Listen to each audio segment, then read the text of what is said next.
Good morning, everyone.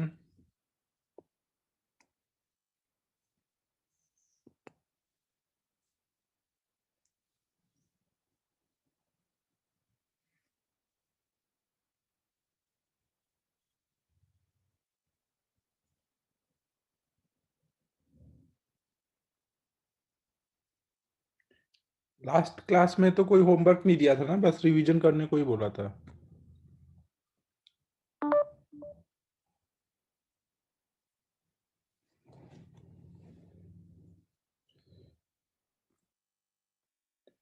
ठीक है, फिर हम लोग अब आगे स्टार्ट करते हैं।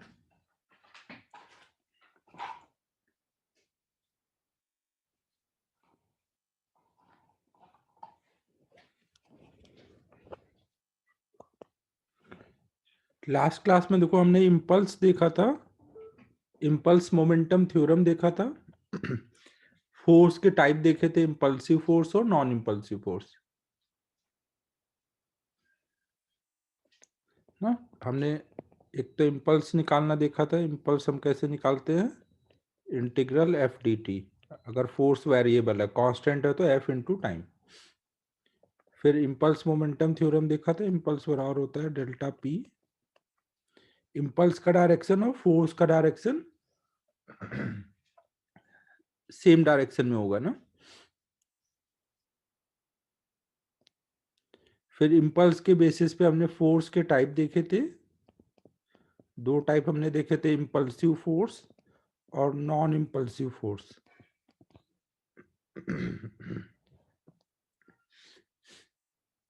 ना फिर इस पे ही हम लोग प्रॉब्लम प्रैक्टिस कर रहे थे ना। तो लास्ट प्रॉब्लम हमने ये किया था कि एक ब्लॉक था, उससे एक स्ट्रिंग लगी थी जो स्लैक थी, और उससे दूसरा ब्लॉक लगा हुआ था, इसको हमने कुछ स्पीड दे दी थी। तो जैसे ये स्ट्रिंग टाइट होगी उसके बाद दोनों की स्पीड निकाली थी ना। यहाँ तक हमने किया था लास्ट क्लास में। अब हम लोग नेक्स्ट प्रॉब्लम कर रहे हैं इसके आगे।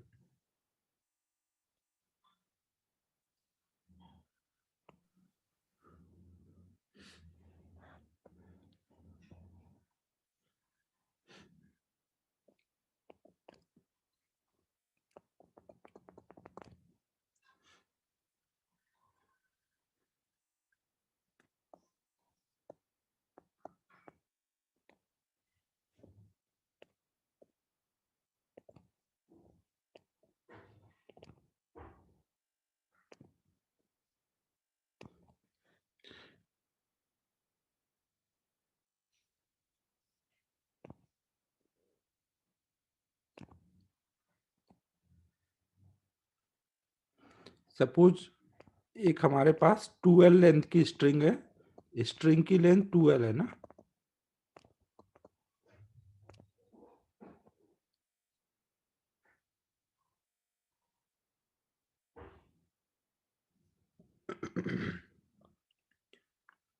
हाँ भावे, बैट जब बड़े रॉक को हिट करेगा तो इम्पल्स होता है। जहां पे भी फोर्स झटके से लगता है ना, कोलिजन वाले जो भी फोर्सेस होते हैं वो इम्पल्सिव इम्पल्सिव सॉरी, वो इम्पल्सिव फोर्स ही होते हैं।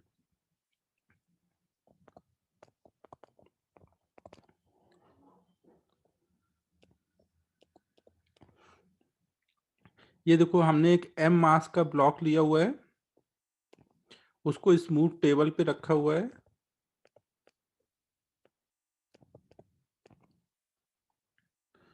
और दूसरे ब्लॉक को ऐसे हमने अभी यहाँ पे पकड़ा हुआ है ना। ये पूरी ये लेंथ L है, ये लेंथ L है, टोटल लेंथ 2L है। तो अब ये हमने ऊपर उठाया हुआ है, तो ये हाइट कितनी आएगी, L/2 ना। पूरी ये लेंथ L है और ये L, टोटल लेंथ स्ट्रिंग की 2L है। अब अगर हम इसको ऐसे यहाँ से छोड़ देते हैं ना, अब अगर हम इसको यहाँ से छोड़ेंगे तो जैसे स्ट्रिंग टाइट होगी दोनों की स्पीड बतानी है ना। Find speed of both block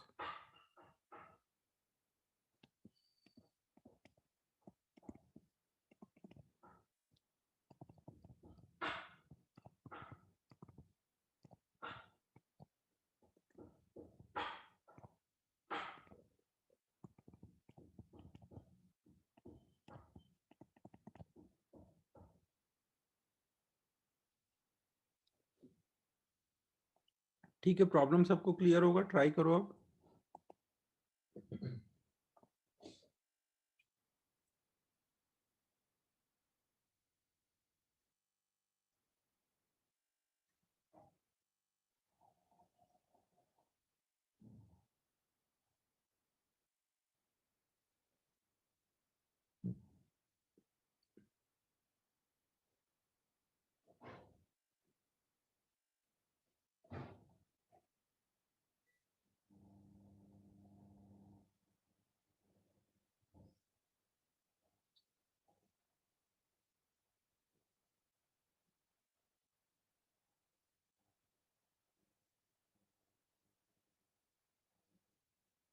हाँ, रूट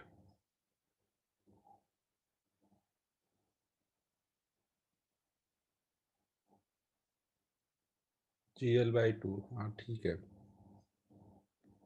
तो कोई इसमें सबसे पहले हम क्या करेंगे, हम टाइट होने के जस्ट पहले की स्पीड निकालेंगे ना। ये पार्ट मैं रब कर दे रहा हूँ ना, यहाँ पे सॉल्व करना है तो ये हटा दे रहा हूँ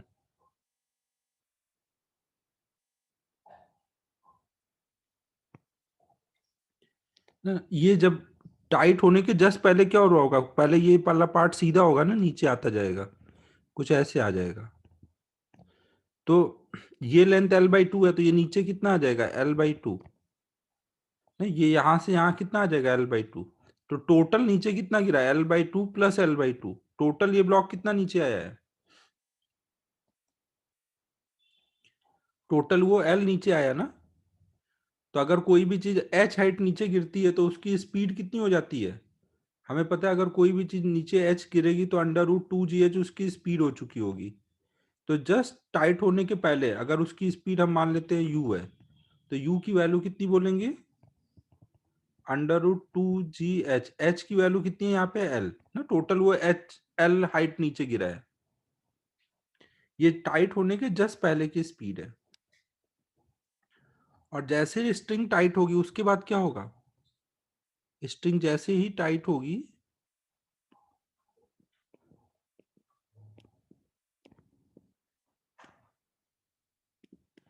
ना, टाइट होते ही इस पे टेंशन लगेगा ऊपर को ना, झटके से टेंशन लगेगा ना, मतलब टेंशन का इम्पल्स लगेगा। तो इम्पल्स लिख देता हूँ, इम्पल्स ऑफ टेंशन लगेगा। और इस पे इधर को इम्पल्स लगेगा टेंशन का ना। तो ये इम्पल्स क्या करेगा, इसकी स्पीड चेंज करके कुछ u से v कर देगा, और इसकी बढ़ा करके u 0 से v कर देगा। क्योंकि स्ट्रिंग के लेंथ के लॉन्ग दोनों की स्पीड तो सेम आनी चाहिए ना, स्ट्रिंग के लेंथ के लॉन्ग हर पॉइंट की स्पीड सेम आनी चाहिए। तो जैसे स्ट्रिंग टाइट होगी इसकी स्पीड u से v हो जाएगी और इसकी 0 से v हो जाएगी। अब इस पे इम्पल्स मोमेंटम थ्योरम लगाओ, इस पे इम्पल्स मोमेंटम थ्योरम लगाओ। हर एक पे जब इम्पल्स मोमेंटम थ्योरम लगाओगे तो उसके लिए साइन कन्वेंशन अलग से लोगे ना, इसका अलग साइन कन्वेंशन, इसका अलग साइन कन्वेंशन। तो इसके लिए जब हम लगाएंगे, ये मान लो ब्लॉक ए है, ये ब्लॉक बी है। तो ब्लॉक ए पे जब हम लगा रहे होंगे तो शुरू में उसकी स्पीड u थी, और जैसे इम्पल्स लगेगा उसकी स्पीड, इम्पल्स ऊपर को लगेगा उसकी स्पीड v हो गई। तो हम लोग मान लेते हैं यहाँ नीचे को प्लस है, जिधर ब्लॉक जा रहा है उधर को प्लस ले लेते हैं, अपोजिट में माइनस ना। तो हम लोग ए के लिए जब इम्पल्स मोमेंटम थ्योरम लगाएंगे तो क्या होगा, फाइनल मोमेंटम इक्वल टू क्या होता है, इनिशियल मोमेंटम प्लस इम्पल्स ना। ऐसे करते हैं ना। तो फाइनल मोमेंटम कितना है इसका, m × v, जिधर जा रहा है उधर को प्लस लिया है ना, तो ये हो जाएगा m × v। इनिशियल मोमेंटम था m × u, इनिशियली भी वो नीचे ही जा रहा था प्लस में, और इम्पल्स किधर लगा, ऊपर को, ऊपर मतलब माइनस है। ये ए ब्लॉक के लिए हो गया। फिर ऐसे ही हम लोग बी के लिए लगाते हैं। बी किधर को जाएगा, इस डायरेक्शन में ना, तो जिधर जा रहा है उधर को प्लस ले लेंगे, अपोजिट में माइनस। तो बी के लिए जब हम इनिशियल फाइनल मोमेंटम देखेंगे तो फाइनल मोमेंटम बी का क्या है, m × v equal to initial momentum. Initially वो रेस्ट पे था, और इम्पल्स इस पे लगा, इम्पल्स किधर लगा, इधर कोई लगा है ना, प्लस में इम्पल्स लगा है।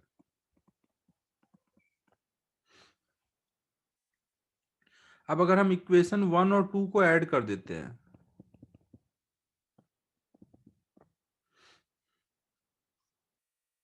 तो 1 और 2 को ऐड करेंगे तो क्या आ जाएगा, 2mv इक्वल टू mu ना। तो इससे हमारा v की वैल्यू आ गई u/2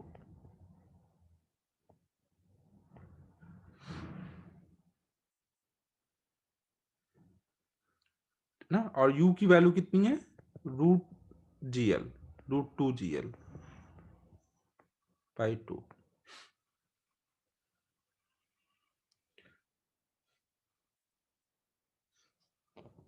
ठीक है, क्लियर है।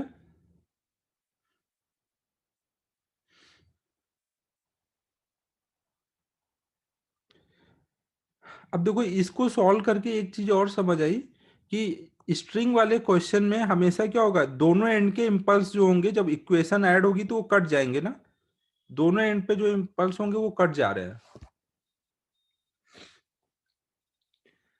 अबे आयुष कुंभर, ध्यान से देख, ये पूरी लेंथ कितनी है? ये पूरी लेंथ एल है। ये L/2, ये L/2, ये L/2 यहां से यहां नीचे आया, फिर L/2 ये नीचे आया। टोटल यहां से गिरा है या यहां से गिरा है? यहां से गिरा है ना, तो पहले तो इतना नीचे आएगा, फिर और L/2 नीचे आएगा, तब ना पूरी स्ट्रिंग एल होगी।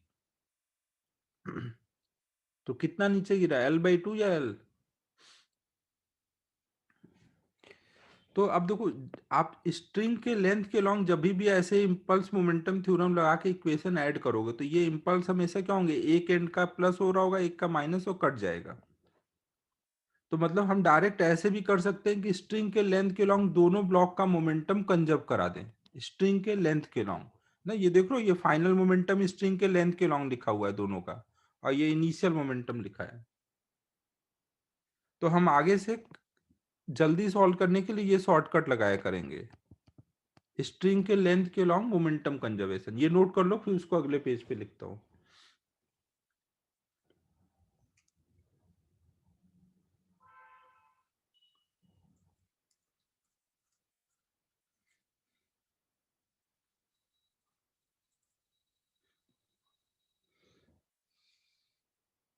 यहाँ पे देखो, जस्ट टाइट होने के पहले और जस्ट टाइट होने के बाद का सब सिचुएशन देख रहे हैं ना। जस्ट टाइट होने के पहले यू स्पीड थी, जस्ट टाइट होने के बाद वी है।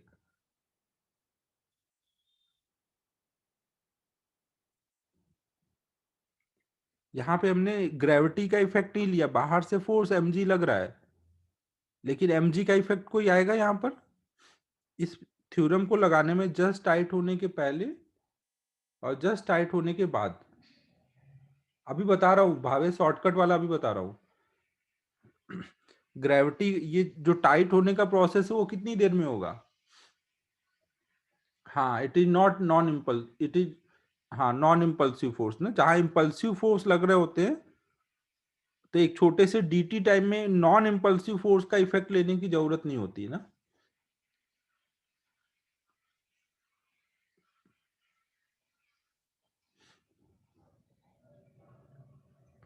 टाइट होने का प्रोसेस जो होगा वो एक छोटे से dt टाइम में होगा ना। dt टाइम में ग्रेविटी का इम्पल्स नेग्लिजिबल होगा ना, mg/dt, फोर्स इंटू टाइम। तो ये जो इम्पल्स आएगा ग्रेविटी का वो बहुत छोटा आएगा ना, उसको आप नेग्लेक्ट कर देते हो, केवल टेंशन का इम्पल्स लेते हो।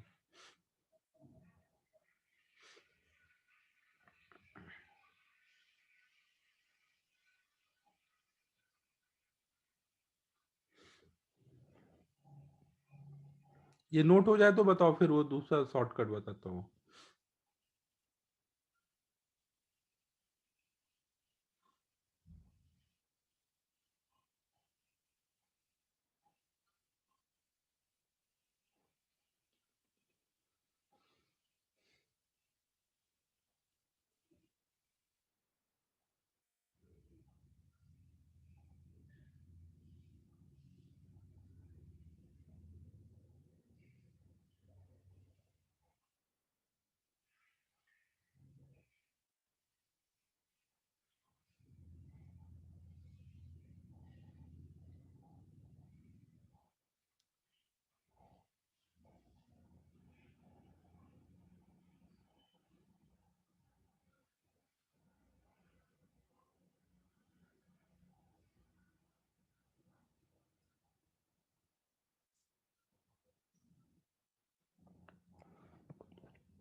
इनको ऐड किया है, ये इक्वेशन 1 और 2 को ऐड करो। 1 में देखो यहाँ एम वी है, 2 में यहाँ एम वी है, दोनों ऐड होके 2 MV बन जाएंगे। और इनको ऐड करोगे जब, सलोनी ध्यान से सुनो, इधर MU है इधर 0 है, तो इधर MU बचेगा, इधर माइनस आई है इधर प्लस आई, तो ऐड होके 0 हो जाएगा।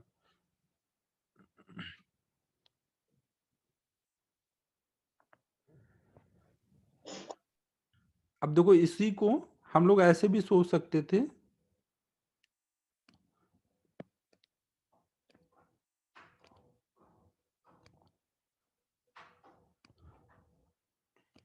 जस्ट टाइट होने के पहले इसकी स्पीड u थी ना, और जस्ट टाइट होने के बाद इसकी स्पीड v हो जा रही है दोनों की। इसकी स्पीड अभी शुरू में 0 है, ब्लॉक बी की स्पीड शुरू में 0 है, ब्लॉक ए की स्पीड u है। और टाइट होते ही इसकी स्पीड कुछ ए की कुछ v हो गई और बी की भी कुछ v हो गई।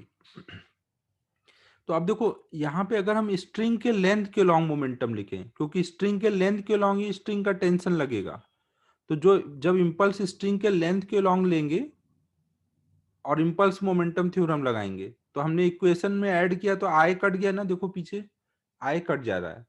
तो इसका मतलब अगर हम स्ट्रिंग के लेंथ के लॉन्ग मोमेंटम लिखें तो इनिशियल मोमेंटम हम कितना लिखेंगे, इसका कितना लिखेंगे m×u, और इसका मोमेंटम कितना लिखेंगे, ये रेस्ट पर है 0। हाँ, और फिर इसका मोमेंटम लिखो स्ट्रिंग के लेंथ के लॉन्ग। हाँ, मोमेंटम कंजर्वेशन, लेकिन स्ट्रिंग के लेंथ के लॉन्ग। हाँ, क्योंकि देखो ये इधर y एक्सिस में, ये x एक्सिस में है, लेकिन फिर भी हम उसको केवल प्लस में लेकर के लिखते जा रहे हैं। ये m×v, ये भी m×v।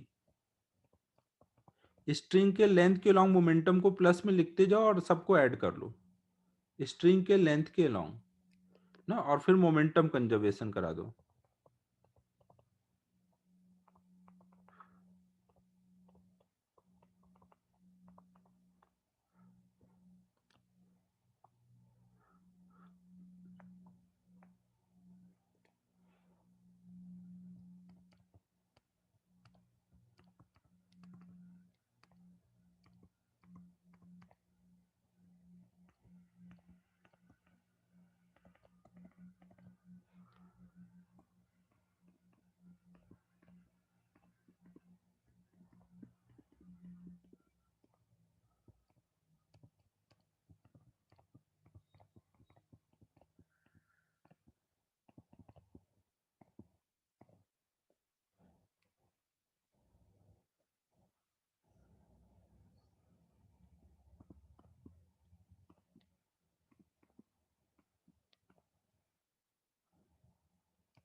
देखो इसमें हमने ये ए और बी दोनों को सिस्टम ले लिया है ना, बाहर से कोई इम्पल्सिव फोर्स नहीं लग रहा है, बस टेंशन का इम्पल्सिव लग रहा है। तो टेंशन वाला इम्पल्सिव जो होगा फोर्स, वो स्ट्रिंग के लेंथ के लॉन्ग देखोगे तो वो कैंसिल कर रहा है, एक इधर को लग रहा है एक इधर को लग रहा है ना। तो स्ट्रिंग के लेंथ के लॉन्ग सोचना है, ये लेंथ इधर जा रही है ये इधर जा रही है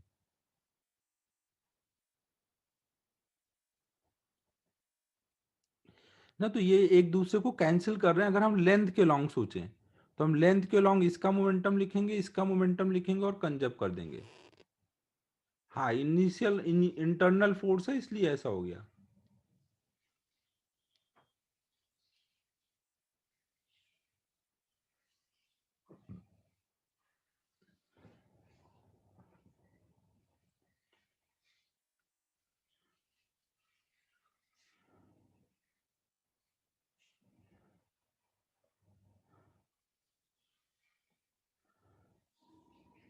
ठीक है, क्लियर है।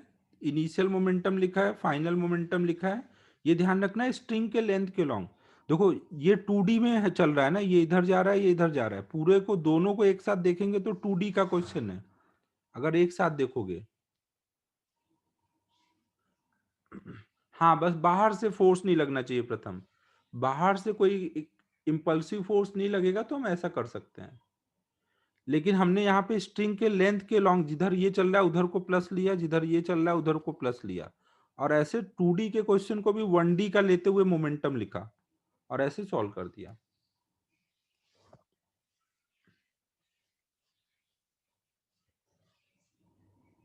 समझ आया सभी को?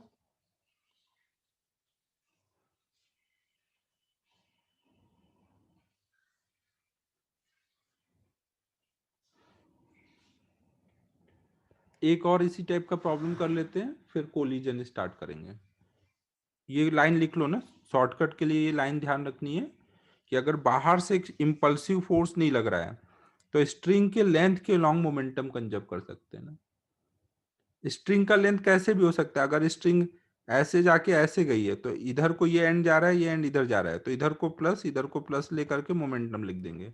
अगर स्ट्रिंग ऐसे जाके ऐसे गई है ना, ये एंड इधर जा रहा है, ये एंड इधर जा रहा है, तो इस एंड के लिए ये प्लस लेंगे, इस एंड के लिए ये प्लस लेंगे। स्ट्रिंग कैसे जा रही है उस हिसाब से दोनों एंड पे प्लस डायरेक्शन ले लेंगे और उसके अकॉर्डिंग मोमेंटम लिख देंगे, इनिशियल और फाइनल। स्ट्रिंग कैसे भी जा सकती है ना, हम कैसा भी अरेंजमेंट बना सकते हैं।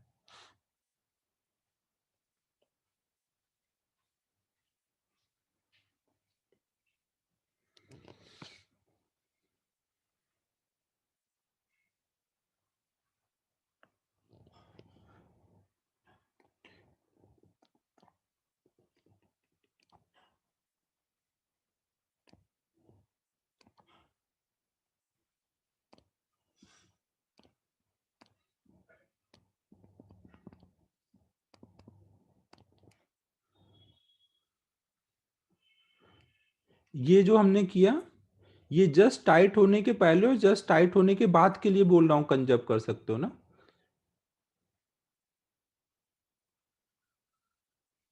जस्ट टाइट होने के पहले और जस्ट टाइट होने के बाद ना।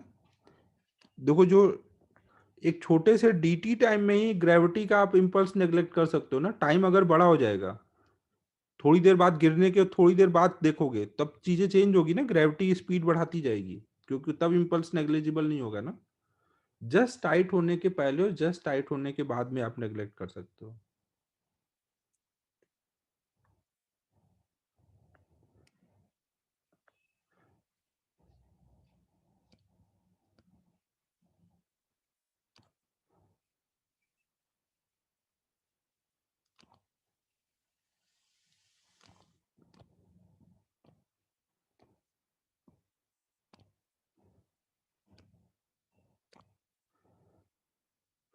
यहाँ पे देखो, हमने एक ब्लॉक को ऐसे एच हाइट ऊपर उठा करके यहाँ से छोड़ रहे हैं, तो जैसे स्ट्रिंग टाइट होगी दोनों की स्पीड निकालनी है।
हाँ, श्रेयस का सही है, √2√GH/3।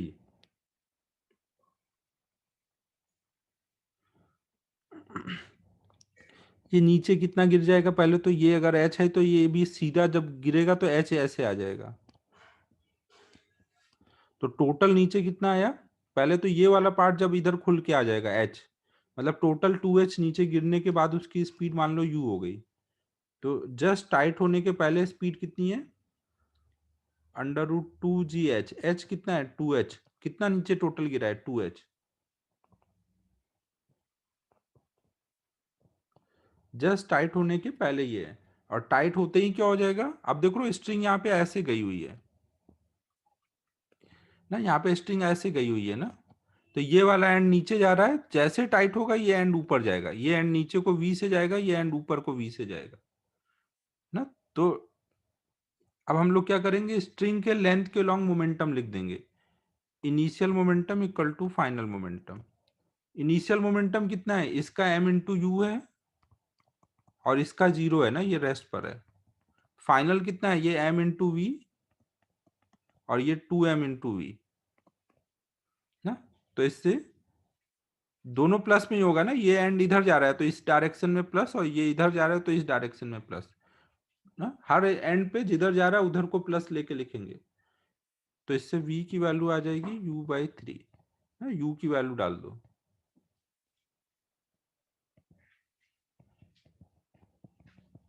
इसको हमने क्या किया, इस प्रॉब्लम में हमने स्ट्रिंग के लेंथ के लॉन्ग मोमेंटम कंजर्व किया है। चमक रहा है भाई मैं क्या बोल रहा हूँ।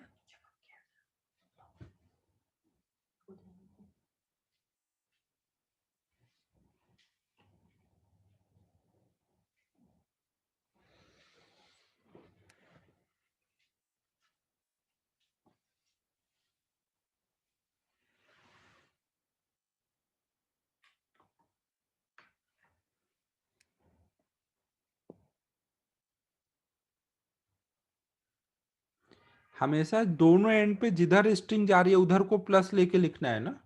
m1 का इधर जा रहा है तो इधर को प्लस, ये एंड ऊपर जाएगा तो इधर को प्लस ले करके लिखना है।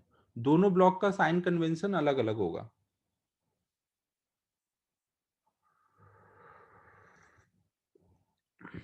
मेथड वन में आप कोई भी साइन कन्वेंशन ले लो चलेगा।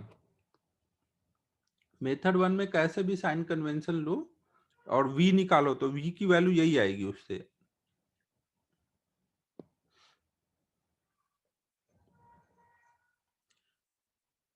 इम्पल्स मोमेंटम थ्योरम लगाओगे जब मेथड वन में, तो हर ब्लॉक का आप अपना अलग साइन कन्वेंशन ले सकते हो ना। नॉर्मली जिधर जा रहा होता है उधर हम प्लस लेते हैं, अपोजिट में माइनस। हर ब्लॉक का अपना साइन कन्वेंशन लेंगे और इक्वेशन लिखेंगे। ठीक है, इम्पल्स मोमेंटम थ्योरम में हम इतना ही कर रहे हैं। अब नेक्स्ट हम लोग स्टार्ट कर रहे हैं कोलिजन।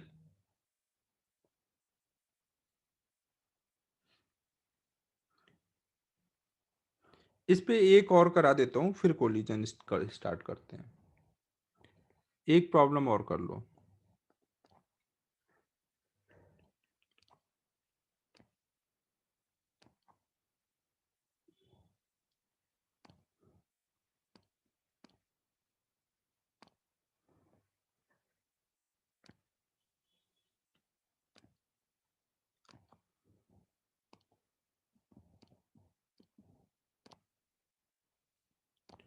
देखो यहाँ पे इस क्वेश्चन में एक m मास है एक साइड में, और दूसरे साइड में एक पैन लगा हुआ है ना, जिसका मास m है ना। उसको स्ट्रिंग से हमने ऐसे इस स्ट्रिंग से कनेक्ट किया, ये पैन है ना, ये वाला पार्ट, उसका मास m है। अब अगर हम इस पे एक पॉइंट मास, उसका भी मास m लेते हैं, पॉइंट मास को h हाइट से ड्रॉप कर दें, और ये जाके इसको टकरा जाए, और टकराने के बाद पैन पे स्टिक हो जाता है, तो स्टिक होने के बाद हमें बताना है तीनों की स्पीड क्या क्या होगी।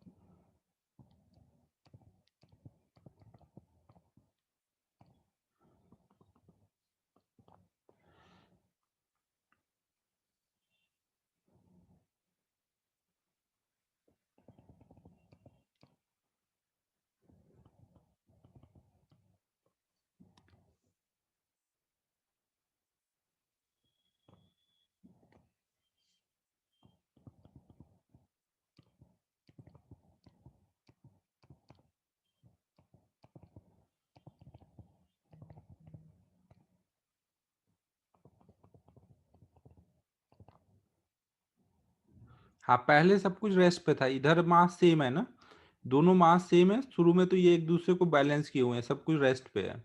और हमने एक पार्टिकल को ड्रॉप किया, उसका भी मास m है, तो वो जाके टकराएगा और सबको स्पीड दे देगा।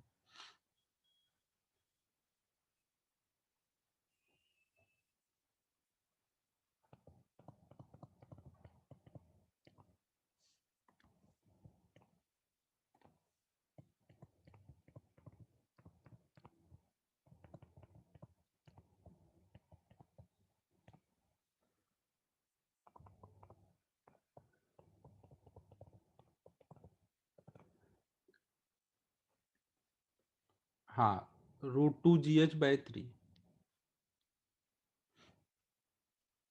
यहाँ पे हम क्या करेंगे, इस पार्टिकल को, पैन को और ब्लॉक को, तीनों को सिस्टम ले लेंगे। तीनों को अगर हम सिस्टम ले लेंगे तो बाहर से कोई फोर्स लगेगा इनके कोलिजन के ड्यूरेशन में ना। यहाँ पे पार्टिकल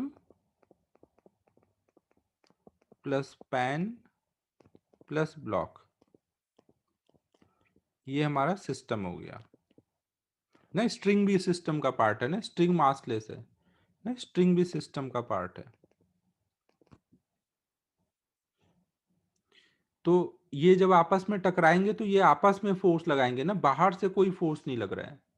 तो यहाँ पे भी हम स्ट्रिंग के लेंथ के लॉन्ग मोमेंटम कंजर्व कर देंगे। जस्ट टकराने के पहले स्पीड कितनी हो रही होगी, जब पैन पे पार्टिकल जस्ट गिरने आ रहा होगा तो एच हाइट गिर चुका है ना, तो एच हाइट गिरने के बाद उसकी स्पीड कितनी हो चुकी है, √2gh। और टकराते ही क्या होगा, वो पैन में चिपक जाएगा। चिपकने के बाद ये दोनों एक साथ v स्पीड से नीचे जाएंगे और इधर वाला ब्लॉक ऊपर जाएगा v स्पीड से ना। ये स्ट्रिंग से कनेक्टेड है, ये चिपकने के बाद ये नीचे जाएगा, ये ऊपर जाएगा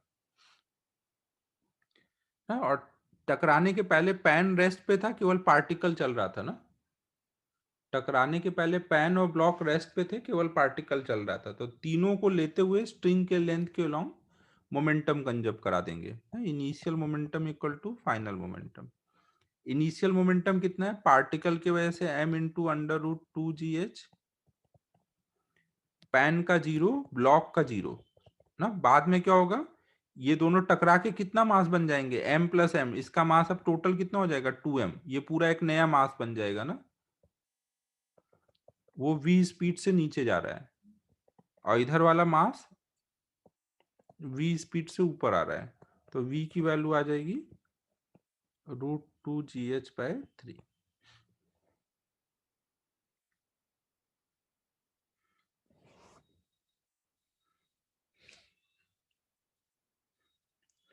ठीक है, अब ये नोट कर लो। अब हम लोग नेक्स्ट कोलिजन स्टार्ट कर रहे हैं।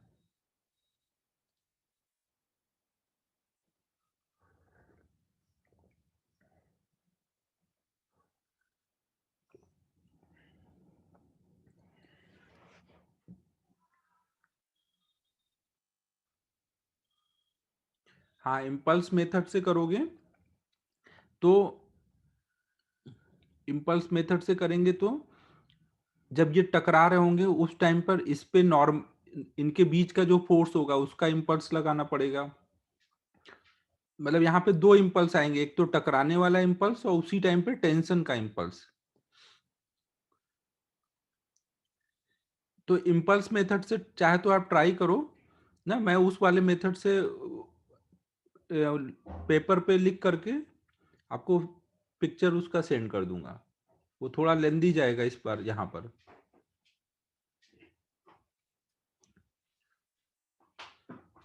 समझो, इम्पल्स वाले मेथड से मैं लिख करके सॉल्यूशन भेज दूंगा। और वो एक और भी बचाता है, दो मास और स्प्रिंग का M2 वाले फ्रेम से भेजना ना, वो भी भेजता हूँ मैं, कोई ध्यान नहीं था, दोनों के भेज देता हूँ।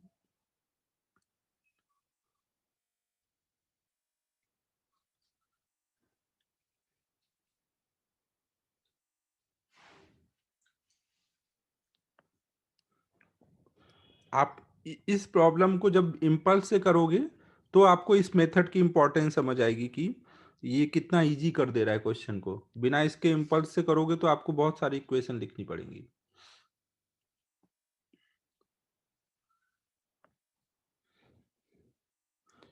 ठीक है, तो अब हम लोग नेक्स्ट स्टार्ट कर रहे हैं कोलिजन।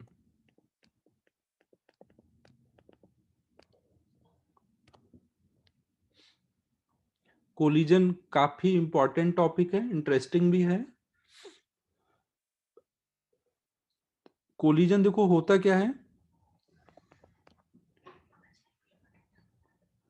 कोलिजन कोई बता सकता है व्हाट इज कोलिजन?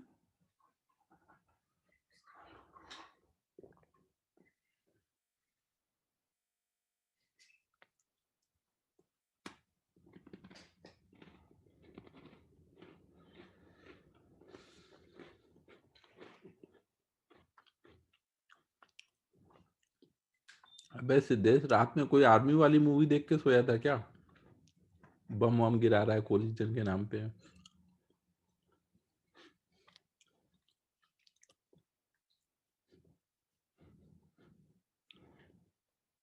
देखो कोलिजन क्या होता है, कहीं पे भी जब दो या दो से ज्यादा बॉडी ना, कहीं पे भी, हाँ ये उसको उसी टाइप का, कहीं पे भी जब दो या दो से ज्यादा बॉडी बहुत ही छोटे से टाइम इंटरवल के लिए एक दूसरे से इंटरेक्ट करते हैं, तो उसको हम कोलिजन बोलते हैं। कोलिजन क्या है? व्हेन टू और more than two body interact with each other for a very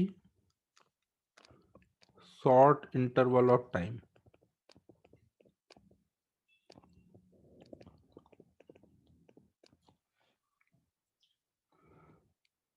Then that interaction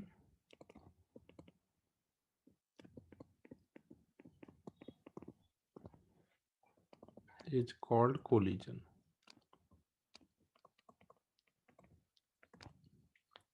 collision में आपको हमेशा ध्यान रखना है कि ऐसा नहीं है कि दो बॉडी का फिजिकल कांटेक्ट होगा तभी बोलोगे आप कोलिजन हुआ है ना। जैसे ये दो बॉडी है, नॉर्मली हमारे दिमाग में क्या रहता है, ये आएंगे टकराएंगे तो जब कांटेक्ट होगा तब कोलिजन होगा। ऐसा नहीं है। अगर हमारे पास मान लो दो चार्ज पार्टिकल है, ये एक दूसरे को रिपेल करते हैं, तो ये जब पास आते हैं तो एक फिजिकल कांटेक्ट नहीं हो पाता ना, ये थोड़ा बीच से इनकी थोड़ा डिस्टेंस रहेगी तभी इनकी स्पीड जीरो हो जाएगी और ये वापस चले जाएंगे ना। तो कोलिजन में कोई जरूरी नहीं है कि फिजिकल कांटेक्ट हो ही, एक शॉर्ट इंटरवल ऑफ टाइम के लिए जब वो इंटरेक्ट करते हैं, दूर से आए और एक छोटे से इंटरवल के लिए इंटरेक्ट किया और फिर दूर चले गए ना, तो ऐसा कोई भी इंटरेक्शन को हम कोलिजन बोलेंगे ना। तो यहाँ पे ध्यान रखना है, ये for collision physical contact is may और may not be present.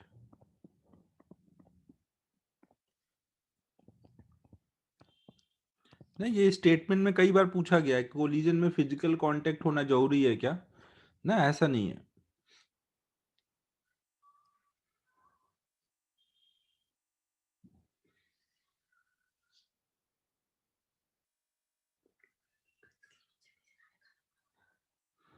Note करो यहां तक।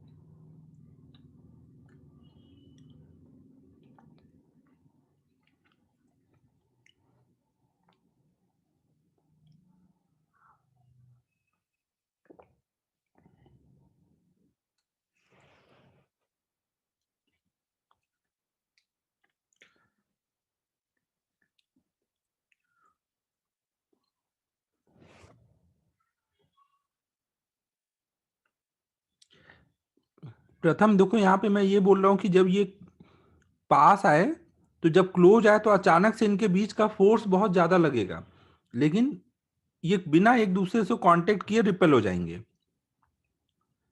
ना। ये फोर्स बहुत हाई हो जाएगा जब ये पास आते हैं तो तो वो एक दूसरे को रिपेल कर देगा।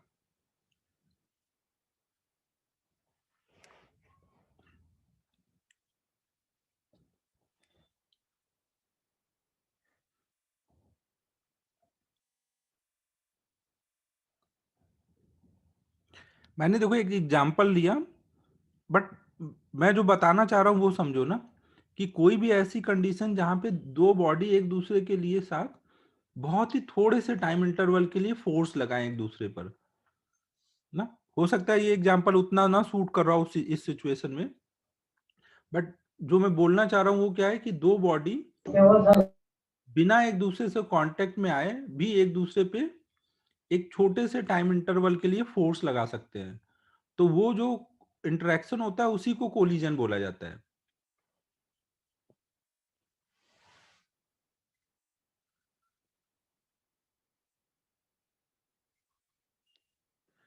हाँ नहीं, वो फिर कोलिजन, वो भी कोलिजन होगा, लेकिन वहां पे फिर वो स्टिक हो जाएंगे। वो अलग टाइप का कोलिजन होगा, उसमें आके कोलाइड हुए फिर स्टिक हो गए।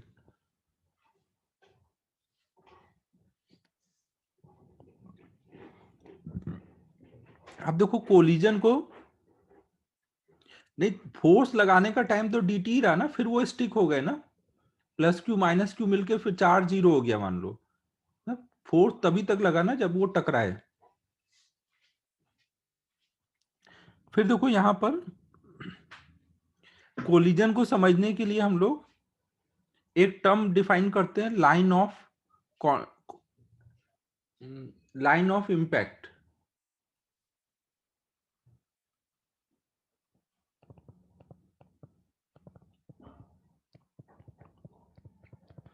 ना। कोलिजन को समझने के लिए हम लोग ये देखते हैं line of impact. Line of impact क्या होता है? जब भी दो बॉडी एक दूसरे से टकरा रहे होंगे, तो टकराने के टाइम पे जैसे ये इधर आ रहा है, ये इधर आ रहा है, तो ये जब इससे टकराएगा तो ये क्या करेगा, इस पे इधर को फोर्स लगाएगा, और ये इस पे कुछ इधर को फोर्स लगाएगा। तो ये जो फोर्स वाली लाइन होगी ना, ये फोर्स वाली लाइन को ही हम बोलते हैं लाइन ऑफ इम्पैक्ट। क्योंकि जिधर फोर्स पड़ा उधर को ही हम बोलेंगे इस बॉडी पे फोर्स की वजह से इम्पैक्ट पड़ रहा है ना। दोनों बॉडी पे ऐसे इस लाइन के लॉन्ग फोर्स की वजह से इम्पैक्ट पड़ रहा है ना। तो हम लाइन ऑफ इम्पैक्ट को कैसे डिफाइन कर सकते हैं?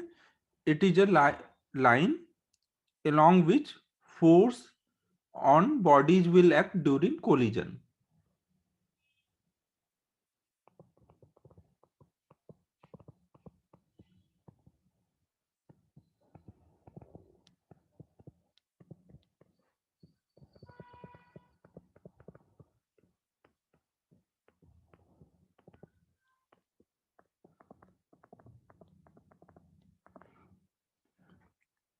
अब देखो ये जो लाइन ऑफ इम्पैक्ट है, क्या ये इनकी वेलोसिटी के अलॉन्ग ही होगा? जैसे अभी यहाँ पे तो ये मान लो ऐसे आ रहे थे, u1 u2 स्पीड से आ रहे थे, तो जिधर वेलोसिटी थी उधर ही लाइन ऑफ इम्पैक्ट था।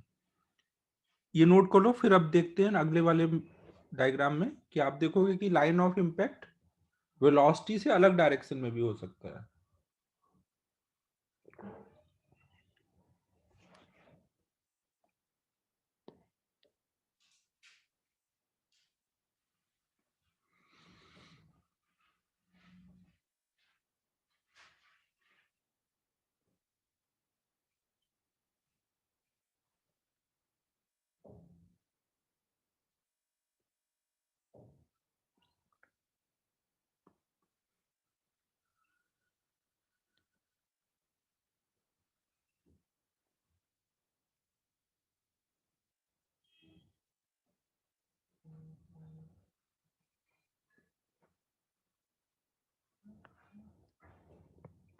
नोट हो गया है ना?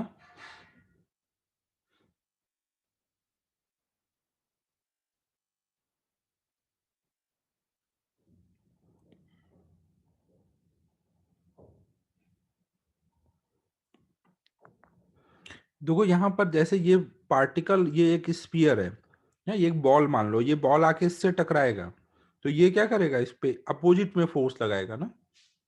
और ये इस पे जब टकरा रहा है तो ये इस पे इसी डायरेक्शन में फोर्स लगाएगा। अगर ये बॉल इधर को से आ रहा है तो वो इसी डायरेक्शन में जो सामने होगा उस पर फोर्स लगाएगा ना, और ये बॉल इधर से आ रहा है तो ये इसी डायरेक्शन में सामने जो होगा उस पर फोर्स लगाएगा। सलोनी समझ आ रहा है मैं क्या बोल रहा हूँ?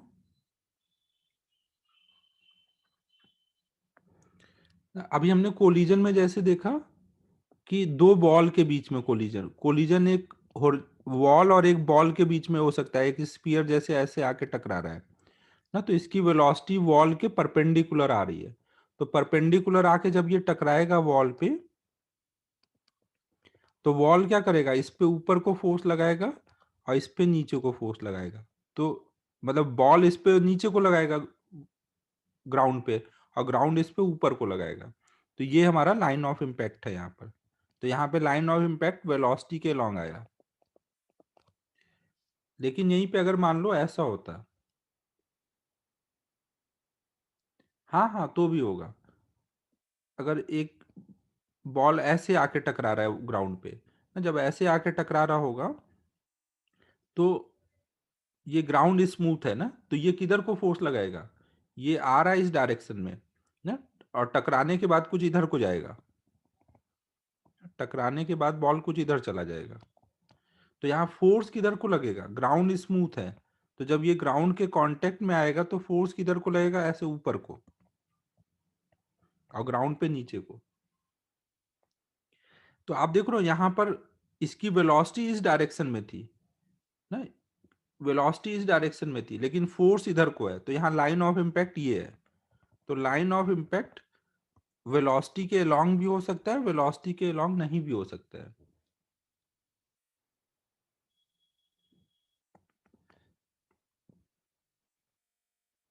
ऐसे एक और एग्जांपल देखो, मान लो एक स्पीयर रेस्ट पर है ना, हम लोग टॉप व्यू देख रहे हैं, और एक स्पीयर ऐसे आ रहा है वी स्पीड से।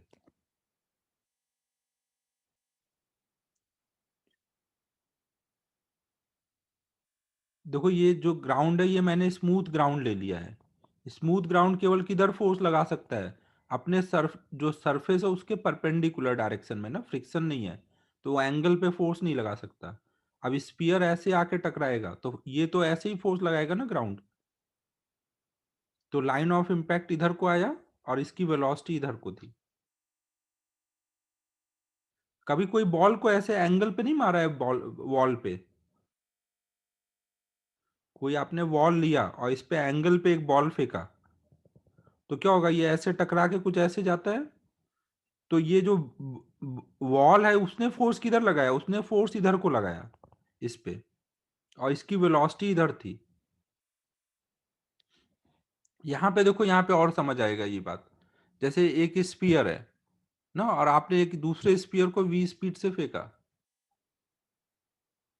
ना, तो अब ये जब जाके इसको टकराएगा तो क्या होगा, इससे जब हिट करेगा तो ये इस पे इधर को फोर्स लगाएगा। आपने कैरम वगैरह खेला होगा, कैरम में ऐसे कोई एक, कैरम में वो जो रहता है उसको क्या बोलते हैं, मैं तो गोटी बोलता हूँ, वो जो ब्लैक और वाइट वाले रहते हैं ना, गिट्स बोलते हैं। अच्छा, गिट्स बोलते हैं गोटी बोलते हैं, मैं तो गोटी ही बोलता हूँ भाई। और ये स्ट्राइकर है मान लो, तो ये स्ट्राइकर जाके उसको हिट करेगा, तो अगर वो साइड से ऐसे आके हिट कर रहा है तो क्या होगा, इसको हिट करते ये इधर चला जाएगा ना। तो ये हिट करते इधर क्यों गया, क्योंकि जब हिट हो रहा है, जब उनका कांटेक्ट हुआ तो ये इधर जा रहा था, इधर जाने के चक्कर में इसने इसको इधर को फोर्स लगाया। जब इस पे इधर को फोर्स लगेगा तो ये इस पे इधर को फोर्स लगाएगा। तो अब ये इधर को फोर्स लगते ही इसकी वेलोसिटी थोड़ा इधर हो जाएगी, स्ट्राइकर हिट करके थोड़ा उधर चला जाएगा, और ये इधर चला जाएगा ना। तो यहाँ पे जो लाइन ऑफ इम्पैक्ट है वो ये वाली लाइन होगी।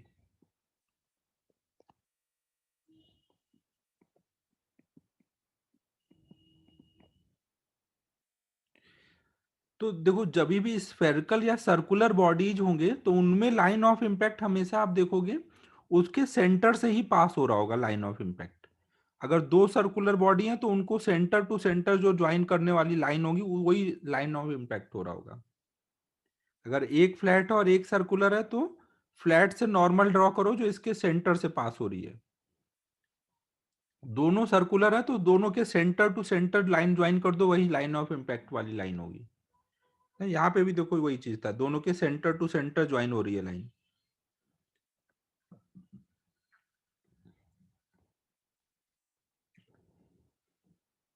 ना तो लाइन ऑफ इम्पैक्ट हमेशा कैसे जा रहा होगा, स्फेरिकल या सर्कुलर बॉडी में सेंटर टू सेंटर जो ज्वाइन करने वाली लाइन होगी उधर लाइन ऑफ इम्पैक्ट होगा।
ठीक है, यहाँ तक सबको क्लियर है?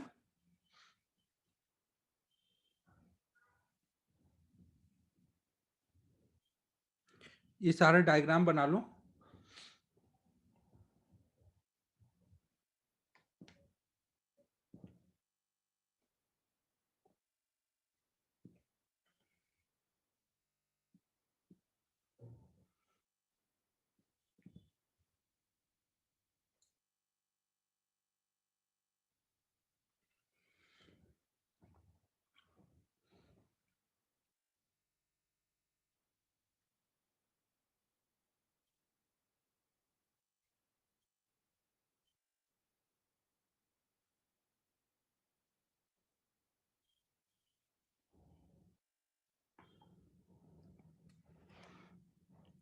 अब देखो ये जो लाइन ऑफ इम्पैक्ट है उसके बेसिस पे हम कोलिजन को डिवाइड करते हैं दो टाइप में।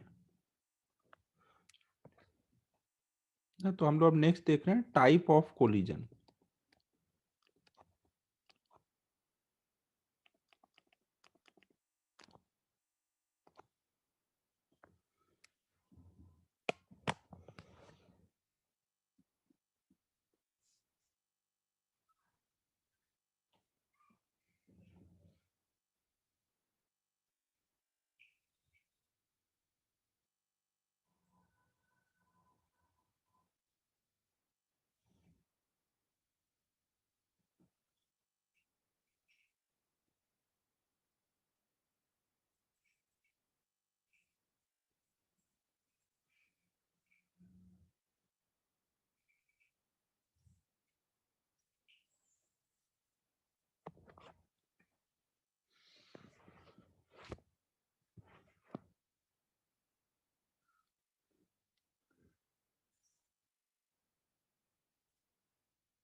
भावेश, आज मैं ग्रेविटी जाने वाला हूँ, तुझे अगर आना हो तो आज आ जा।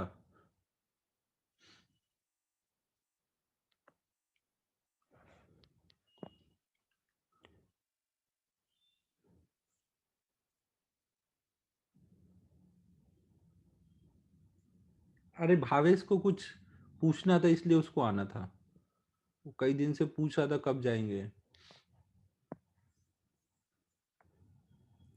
तो देखो अब हम लोग लाइन ऑफ इम्पैक्ट के बेसिस पे हम लोग यहाँ पर कोलिजन के टाइप देख रहे हैं।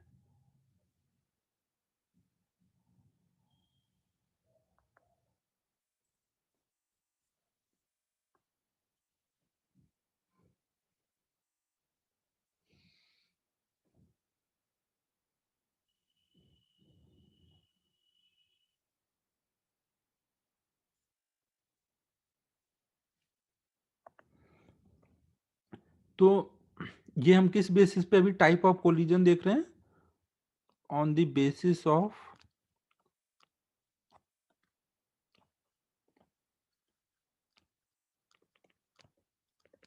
Line of impact. तो देखो, इसको पहले मैं सिंपल लैंग्वेज में समझा दूं। जैसे आप कैरम खेलते हो, तो कैरम से अगर आपने स्ट्राइकर से गोटी को सीधा सीधा मारा ना, आपने यहाँ गोटी रखी, आपने स्ट्राइकर को सीधे ऐसे मारा, तो टकराने के बाद क्या हुआ, ये गोटी इसी लाइन में आगे चली गई। स्ट्राइकर हो सकता है स्लो मारा हो तो पीछे आ जाएगा, नहीं तो फास्ट मारा हो तो हो सकता है वो भी आगे ही चला गया ना। तो दोनों चीजें हो सकती हैं ना। तो एक तो हम लोग स्ट्राइकर से सीधा सीधा मारते हैं ना गोटी को, और एक दूसरा स्टाइल में मारते हैं, जो थोड़ा गोटी ऐसे और स्ट्राइकर इधर से आ रहा है ना, ऐसे मारते हैं ताकि वो इधर चला जाए, है कि नहीं ना। तो एक में हम लोग ऐसे मारते हैं कि ये इधर से आया और इसको हिट करके इधर भेज दे। तो इसमें ये हिट होने के बाद इधर चला गया कुछ v स्पीड से, और ये कुछ इधर चला गया। ये मान लो v1 है, ये v2, ये कुछ v1, ये कुछ v2 है। ये कोलिजन से पहले का, ये कोलिजन से बाद का है। तो जब हम ऐसे सीधा सीधा हिट करते हैं, तो इस वाले कोलिजन को हम बोलते हैं हेड ऑन कोलिजन ना। हेड ऑन, सीधा सीधा टकरा गए। और इसको बोलते हैं ऑब्लिक कोलिजन ना, ये साइड वाइज कोलिजन होता है ना, इसलिए इस वाले कोलिजन को नाम देते हैं ऑब्लिक ना। तो इसलिए यहाँ पे दो टाइप हो गए ना। ये वाला पहला टाइप है हेड ऑन ना, जब सीधा सीधा टकराएंगे तो उसको हम नाम देते हैं हेड ऑन कोलिजन। और जब स्टाइल में टकराएंगे तो इसको नाम देंगे ऑब्लिक।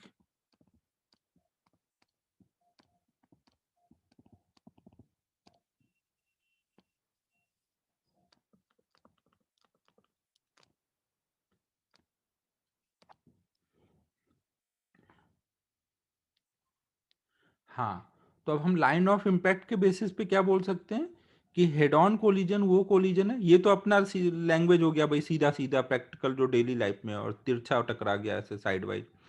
लेकिन ऐसे हम लोग फिजिक्स के टर्म में हम इसको कैसे बोलते हैं, जब वेलोसिटीज लाइन ऑफ इम्पैक्ट के लॉन्ग होंगी तो कोलिजन को हेड ऑन बोलेंगे। और अगर वेलोसिटी लाइन ऑफ इम्पैक्ट के लॉन्ग नहीं है तो उसको ऑब्लिक कोलिजन बोलेंगे ना। ऑब्वियस है, देख के समझ आ रहा है, यहाँ पे लाइन ऑफ इम्पैक्ट ये है, और यहाँ पर लाइन ऑफ इम्पैक्ट ये है।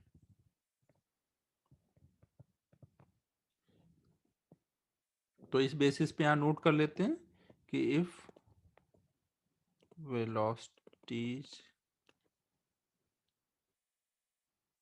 And line of impact are collinear ना, वो एक ही लाइन में अगर पढ़ रहे हैं, देन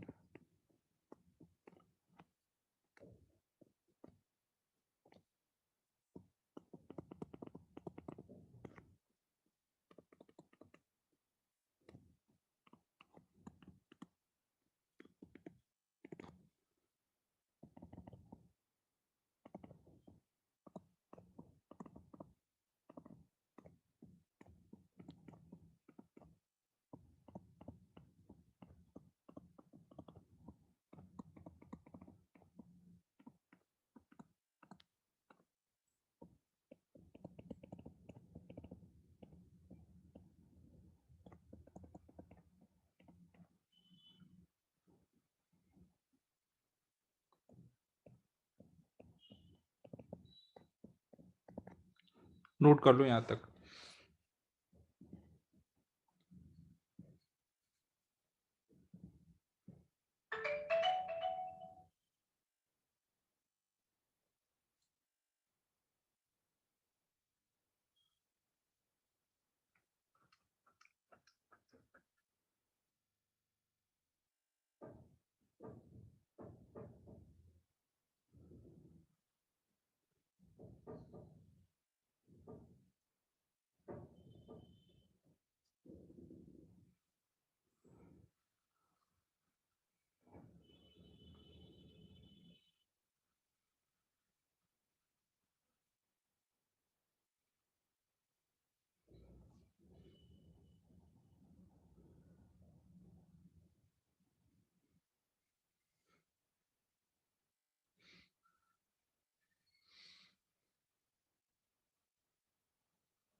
तो आप देखो, हम यहाँ पे जो कोलिजन होगा उसको दो पार्ट में पढ़ेंगे। पहले हेड ऑन कोलिजन पढ़ेंगे और उसके बाद ऑब्लिक कोलिजन।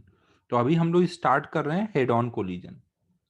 हेड ऑन समझ आ जाएगा तो जो हेड ऑन में होता है वही सेम काम ऑब्लिक में बस इस डायरेक्शन में करना रहेगा, कुछ भी नया नहीं रहेगा। तो हेड ऑन समझ आ जाएगा तो ऑब्लिक अपने आप ही समझ आ जाएगा। तो हम लोग पहला स्टार्ट कर रहे हैं हेड ऑन कोलिजन।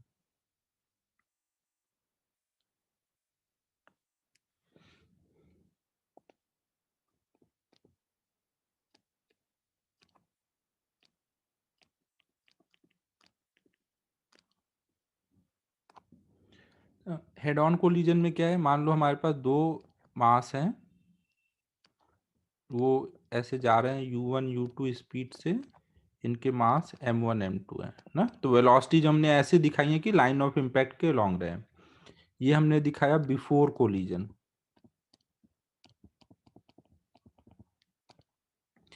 फिर अब अगर इसमें u2 is greater than u1 है ना, अगर u2 ग्रेटर देन u1 होगा तो क्या होगा, पीछे वाला जब ज्यादा स्पीड से आएगा तभी ना कोलिजन हो पाएगा ना। ऐसा तो नहीं हो सकता ये वाला फास्ट जा रहा है तो भी टकरा जाए। तो u2 ग्रेटर देन u1 होगा बिफोर कोलिजन, फिर वो जाके टकरा जाएगा। टकराने के बाद क्या हो जाएगा,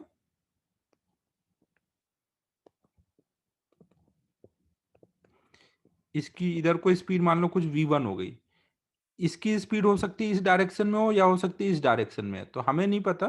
तो हमेशा हम पॉजिटिव डायरेक्शन में मान लेंगे। अगर ये प्लस में आया तो मतलब इधर जा रहा है, माइनस में आया मतलब उल्टा जा रहा है ना। तो हमने मान लिया कुछ v2 है। और अब अगर इनका हम चेक करें तो यहाँ पे v2 बड़ा होगा या v1 बड़ा होगा ना। टकराने के बाद अब क्या होगा, आफ्टर कोलिजन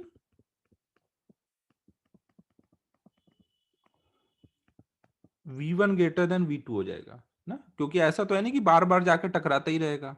पीछे से दिए पड़ा है दनादन ना, एक बार टकराया फिर वो आगे निकल जाएगा, ये पीछे रह जाएगा ना, बार बार नहीं टकरा सकता।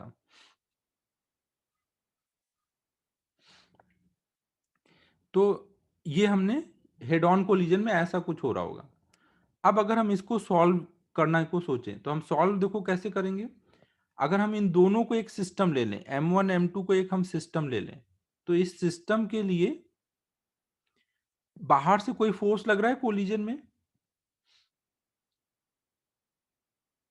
कोई फोर्स नहीं लग रहा है, तो हम बोल सकते हैं इस सिस्टम का मोमेंटम कंजर्व रहेगा ना। तो यहां पर हम बोल सकते हैं कि m1 एंड m2 अगर हमने सिस्टम लिया है तो बाहर से फोर्स नहीं लग रहा है ना। तो बाहर से फोर्स नहीं लग रहा है तो सिस्टम का जो इनिशियल मोमेंटम होगा वही बराबर होगा सिस्टम का फाइनल मोमेंटम ना। और यहाँ पे मोमेंटम लिखने में मोमेंटम वेक्टर क्वांटिटी है और यहाँ सब कुछ एक लाइन में हो रहा है, 2D नहीं है 1D है। तो 1D में डायरेक्शन के लिए हम लोग कोई एक डायरेक्शन को प्लस ले लेंगे और एक को माइनस ले लेंगे।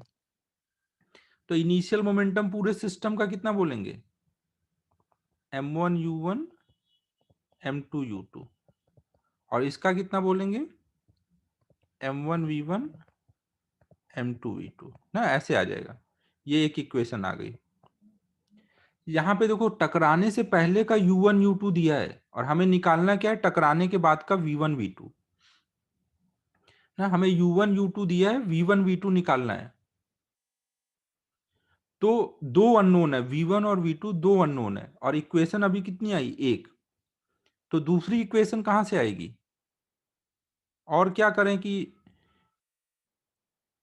दूसरी इक्वेशन आ जाए, कोई सजेशन। ये इम्पल्स जो है, वो इम्पल्स हमने देखा था ना, इम्पल्स से वही मोमेंटम कंजर्वेशन वाली इक्वेशन बनती है फाइनली।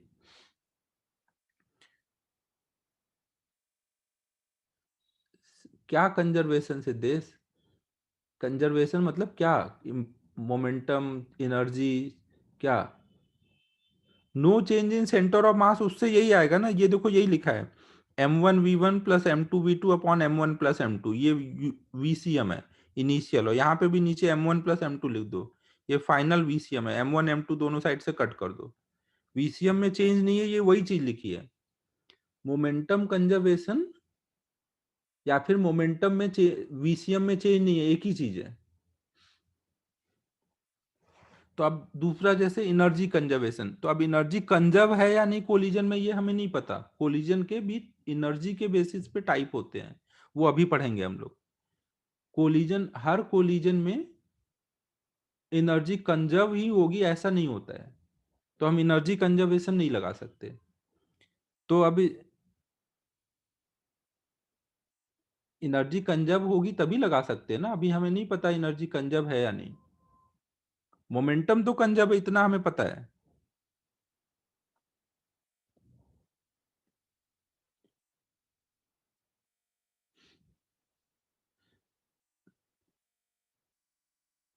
कोलिजन में ये कई बार क्या होता है, ये बॉडी डिफॉर्म कर जाते हैं और एनर्जी इनके अंदर स्टोर हो जाती है ना। तो एनर्जी हमेशा स्टोर होगी, कंजर्व होगी ऐसा नहीं होता है। तो अब इस सिचुएशन में क्या किया जाए, इसको सॉल्व करने के लिए न्यूटन साहब आएंगे ना। न्यूटन साहब ने अब एक रूल दिया है, न्यूटन्स लॉ ऑफ रेस्टिट्यूशन।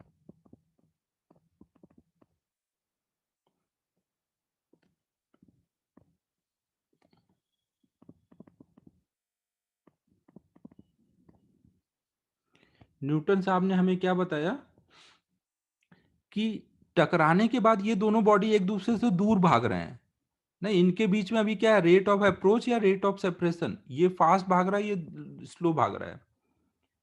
तो ये एक दूसरे से दूर भाग रहे हैं ना, तो इनके बीच में रेट ऑफ सेपरेशन है, रेट ऑफ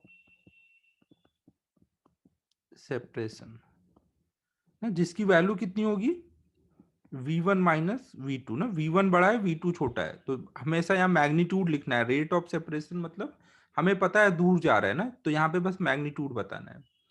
तो उन्होंने बताया, बोला कि ये जो रेट ऑफ सेपरेशन होगा वो प्रोपोर्शनल टू होगा कि वो कितनी तेजी से पास आए थे, रेट ऑफ अप्रोच कितना था। जितना तेज आएंगे पास, उतनी टकराने में उतना ही ज्यादा फोर्स लगेगा, तो इतना तेजी दूर भी जाएंगे, है कि नहीं। उन्होंने बोला कि जो रेट ऑफ सेपरेशन है, और रेट ऑफ अप्रोच लिख लेते हैं, रेट ऑफ अप्रोच क्या बोलेंगे, रेट ऑफ अप्रोच के लिए क्या होगा, u2 बड़ा है u1 छोटा है ना, तो u2 माइनस u1। तो न्यूटन साहब ने बोला कि भाई जो रेट ऑफ सेपरेशन होगा u1 माइनस u2, वो प्रोपोर्शनल टू होगा रेट ऑफ अप्रोच, जितना फास्ट आएंगे उतना तेज टकराएंगे, तो उतनी तेजी वो बाद में दूर भागेंगे, है कि नहीं। और फिर यहाँ पे उन्होंने एक प्रोपोर्शनलिटी कांस्टेंट दिया, जिसको हम ई से रिप्रेजेंट कर रहे हैं। ई की वैल्यू जो होगी वो डिपेंड करेगा कि ये किस मटेरियल के बने हुए हैं ना, ई की वैल्यू इनके मटेरियल पे डिपेंड करता है। तो जहां पे जो ई होगा इसको हम नाम देते हैं कोफिशिएंट ऑफ रेस्टिट्यूशन।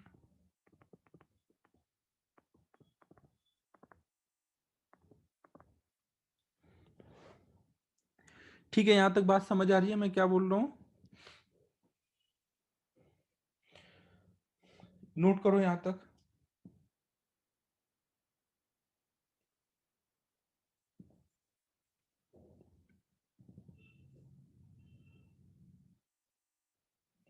हमेशा ध्यान रखो कोलिजन के क्वेश्चन में, अभी मैं सॉल्व करूंगा तो वो हो जाएगा, दो इक्वेशन लिखनी रहेंगी, एक तो मोमेंटम कंजर्वेशन और दूसरा न्यूटन्स लॉ ऑफ रेस्टिट्यूशन। तो दो अननोन होंगे, दो इक्वेशन होगी, सॉल्व हो जाएगा।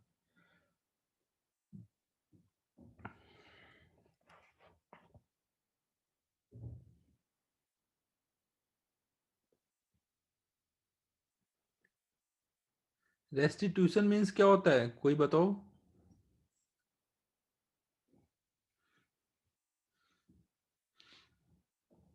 पता है किसी को रेस्टिट्यूशन मीन्स, मेरे को भी नहीं पता है।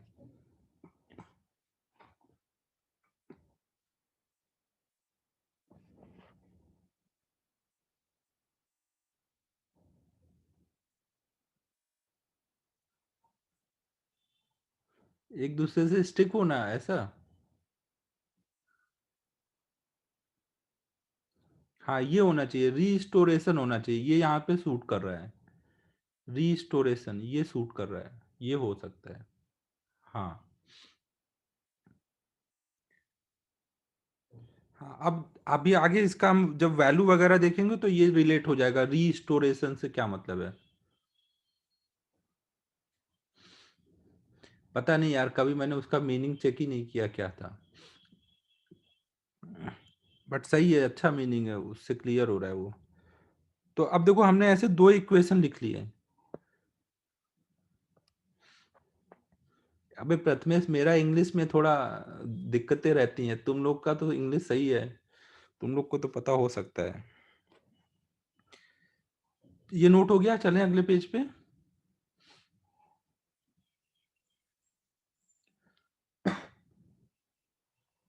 अब देखो हमारे पास दो इक्वेशन है, दो अननोन है, तो हम सॉल्व कर लेंगे। अभी आपको वो सॉल्व नहीं करना है, बट आप इतना समझ लो कि हाँ ये सॉल्व हो जाएगा।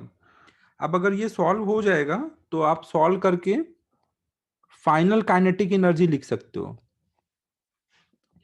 फाइनल काइनेटिक एनर्जी लिखोगे तो कितनी बोलोगे, half m1v1 plus half m2v2।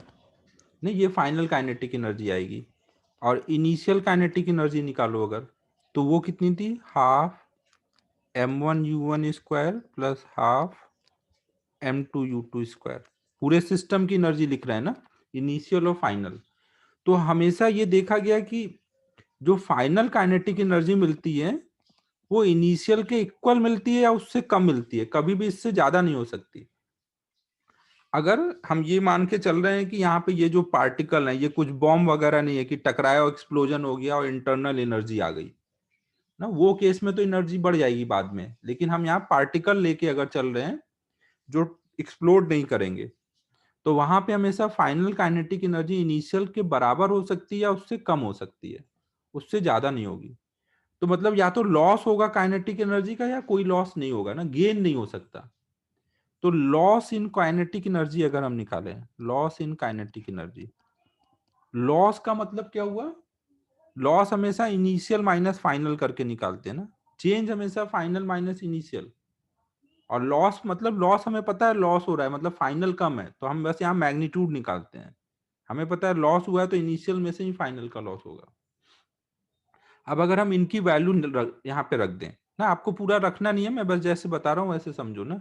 v1 v2 solve करके जब आप यहाँ सबको रख दोगे तो ये वैल्यू जो आएगी वो कुछ ऐसे आएगी, half m1 m2 upon m1 plus m2 into u1 - u2 का स्क्वायर।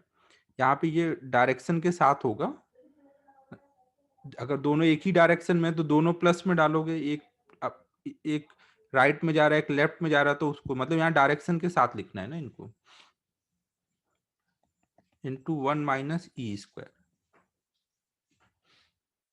जिसको हम ऐसे बोल सकते हैं ना। ये पूरा कैलकुलेशन के बाद जो आएगा मैंने लिखा है ना, क्योंकि आपको करना नहीं है ना, आपको समझना है केवल।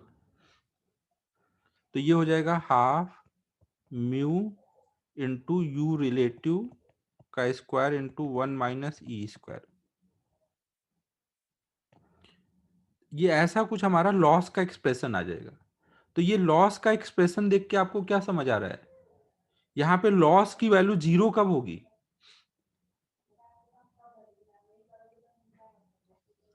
यहाँ पे ये लॉस जीरो कब होगा, जब ई की वैल्यू 1 होगी ना। तो अगर ई की वैल्यू 1 हुई ना, अगर ई की वैल्यू 1 हुई ना, तो यहाँ पर ये 1 - 1 जीरो हो जाएगा, लॉस होगा ही नहीं। लॉस नहीं होगा मतलब जो फाइनल काइनेटिक एनर्जी है वो इनिशियल के इक्वल होगा। तो ऐसे कोलिजन को जहां पे एनर्जी का लॉस नहीं होता है को हम नाम देते हैं इलास्टिक कोलिजन।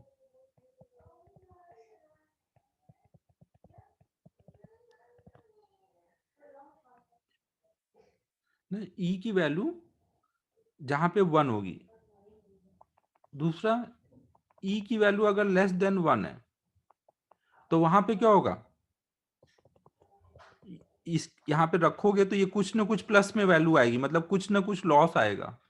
तो वहां final energy less than initial होगा, तो उसको बोलेंगे इन इलास्टिक कोलिजन।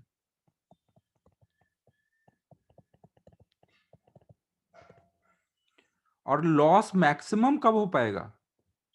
जब ई की वैल्यू मिनिमम हो। मिनिमम ये कितना हो सकता है? 0। तो जब ई की वैल्यू 0 होगी तो वहां पे काइनेट जो फाइनल होगी वो इनिशियल से ज्यादा कम हो जाएगी, लॉस मैक्सिमम है ना। तो यहां पर इस कोलिजन को नाम देखते हैं परफेक्टली इनइलास्टिक।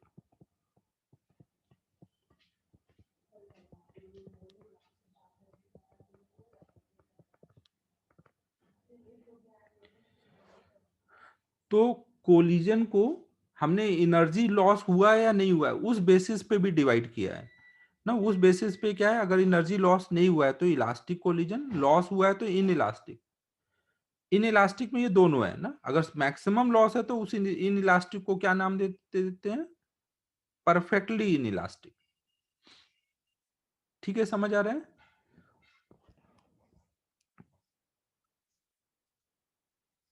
हाँ, उस टाइम पे V1 इक्वल टू V2 होगा। वो अभी प्रॉब्लम सॉल्विंग के टाइम समझेंगे ना, अभी यहाँ पे बस हम टाइप समझ रहे हैं।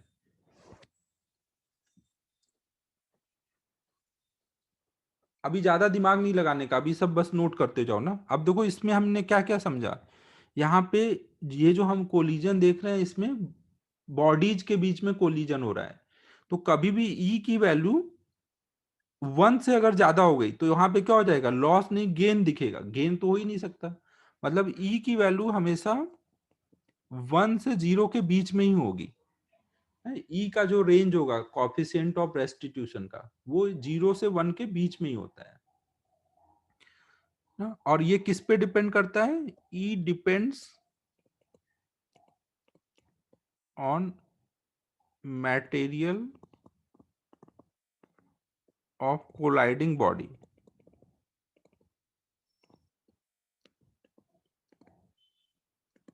ना। क्योंकि जैसे जब ये टकरा रहे हैं, अगर मान लो टकराने में टकराने के टाइम में ये डीफॉर्म करते हैं। अगर ये गीली मिट्टी है ना और टकराए तो पूरी तरह से डीफॉर्म कर जाती है ना, वापस रीस्टोर होगी नहीं। तो उसी को लेकर के ये वैल्यूज दी गई हैं। तो ये वाला पार्ट मैं अभी आगे आपको समझाऊंगा कि 1 का क्या मतलब है, 0 का क्या मतलब है ना। ये वाला पार्ट अभी थोड़ा आगे समझेंगे ना। जो रीस्टोरेशन उसका नाम मीनिंग था, उसका मीनिंग अभी आपको समझ आएगा जब हम लोग कोलिजन को ऐसे पूरा स्टेप वाइज समझेंगे ना। अभी मैंने बस आपको बिफोर कोलिजन दिखाया, आफ्टर कोलिजन दिखाया। ड्यूरिंग कोलिजन क्या हुआ है अभी मैंने वो नहीं समझाया है ना, ड्यूरिंग कोलिजन। तो ड्यूरिंग कोलिजन वाला पार्ट अभी समझाता हूं। उससे पहले थोड़ा सा हम लोग प्रॉब्लम सॉल्विंग कर लेते हैं ना। ये बस नोट कर लो कि ई का वैल्यू का रेंज क्या होता है, किस पे डिपेंड करता है।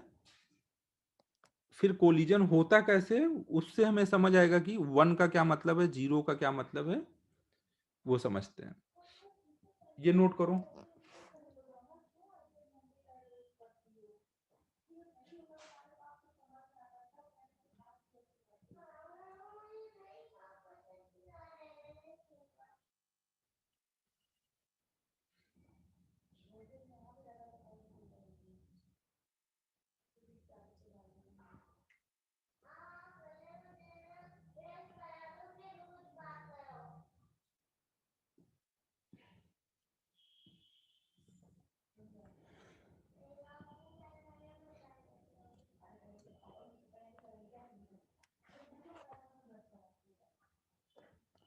देखो सपोज हमारे पास दो मास हैं, m 2m। ये इधर को जा रहा है कुछ स्पीड u से, ये इधर को आ रहा है कुछ स्पीड 4u से। कॉफिशिएंट ऑफ रेस्टिट्यूशन यहाँ पे हाफ है। तो हमें बताना है find speed of both blocks, both spheres, both balls after collision.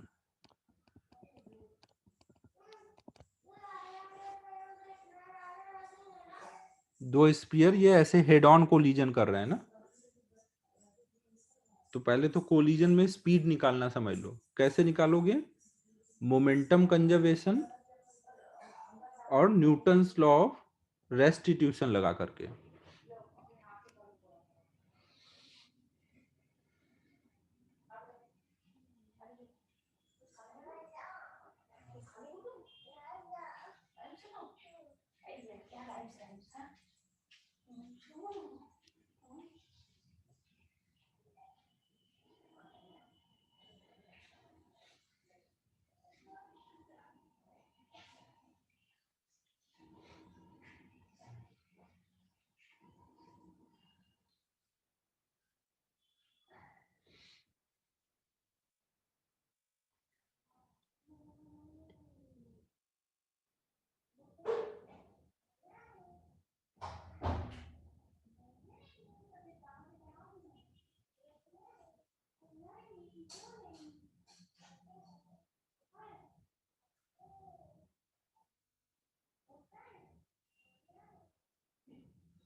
ये u और 4u दिया है ना, तो u प्लस ue क्यों लिखा है?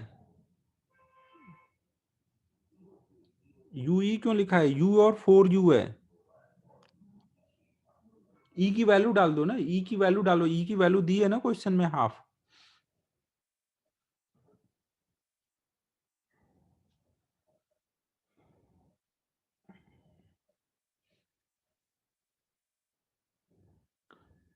देखो हम तो इसमें क्या करेंगे, पहले हम लोग नेमिंग कर लेते हैं ताकि 1 2 लेने में इजी रहे।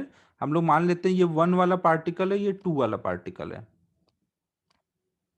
ना, तो इसकी स्पीड को बोल देते हैं ये u1 है, और इसकी स्पीड को बोल देते हैं ये u2 है। ठीक है। और आफ्टर कोलिजन 1 वाला इधर को v1 से जा रहा है, 2 वाला हो सकता है रिटर्न चला गया हो, बट हमें नहीं पता,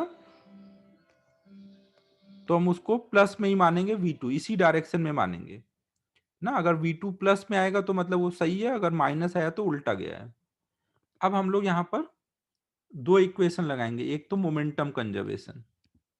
मोमेंटम कंजर्वेशन में साइन कन्वेंशन ले लेंगे, इधर वाले को प्लस लिख लेंगे, इधर वाले को माइनस, वो कुछ भी ले सकते हो साइन कन्वेंशन ना। जनरली जिधर जा रहे होते हैं बॉल्स उधर को प्लस लेते हैं, अपोजिट को माइनस। यहाँ सब इधर जा रहे हैं तो इधर को प्लस लेते हैं। तो इनिशियल मोमेंटम क्या होगा? m1u1 ना, तो m/u, m2u2, ये भी इधर को जा रहा है, 2m इंटू 4u, ये equal to final momentum. Final ये m मास है, ये 2m मास है, तो m इंटू v1, और वो हमने माना है राइट डायरेक्शन में जा रहा है तो प्लस में लिखेंगे। इसको भी क्या लिखेंगे? Plus 2m into v2। m common होके कट जाएगा, यहाँ पे कितना आ जाएगा? 8 + 1 9mu आया है यहाँ पर।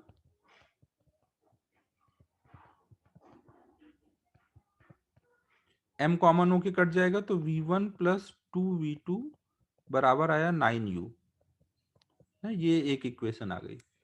दूसरी equation Newton's law of restitution से लिखेंगे। वो क्या बोलते हैं? दूर जाने का rate, rate of separation. Rate of separation कैसे निकलेगा? v1 बड़ा है, v2 छोटा है, तो v1 - v2, ये रेट ऑफ सेपरेशन होगा। ये बराबर होगा e times rate of approach. Rate of approach में u2 बड़ा रहता है, u1 छोटा रहता है। ऐसे भी आप ध्यान रख सकते हो कि इधर आपने 1 - 2 किया है तो इधर 2 - 1 होगा। अगर हम माइनस दोनों साइड मल्टीप्लाई कर दें तो इससे हम ऐसे भी लिख सकते हैं। नहीं, दोनों एक ही चीज है। अगर इधर आपने पहले 2 लिखा है तो इधर पहले 1 होगा ना। या तो आप ऐसे 1 और 2 करके याद रखो, या रेट ऑफ सेपरेशन मैग्नीट्यूड लिखो, बराबर E into rate of approach, magnitude लिखना है यहाँ पर। तो ये हमारा हो गया v1 minus v two equal to e कितना है हाफ, रेट ऑफ अप्रोच कितना है 4u माइनस यू, तो कितना आएगा 3u। तो v1 माइनस वी टू की वैल्यू मिल गई 3u/2। ये दो इक्वेशन हो गए हमारे पास ना। 2 को अगर हम इधर मल्टीप्लाई कर लें तो ये हो जाएगा 2v1 माइनस 2v2, ऐसे कर देते हैं। अब इक्वेशन 1 और 2 को ऐड कर दो ना, ऐड करोगे तो क्या आ जाएगा 3v1 ना, ये कितना 2v1 plus v1, 3v1 equal to 12u, तो v1 आ जाएगा 4u। तुम लोग का 7u/2 कैसे आया?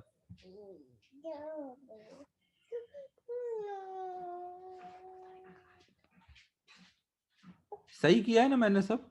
तुम लोग का अलग आंसर क्यों आ रहा है?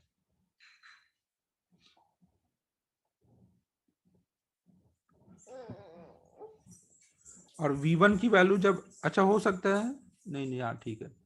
और v1 की वैल्यू जब हम यहाँ पे डाल देंगे, v1 की वैल्यू यहाँ पे डाल देते हैं अगर, तो ये 4u इधर जाएगा तो कितना बचेगा 5u, और 2 इधर आएगा तो 5u/2, v2 की वैल्यू आ जा रही है 5u/2।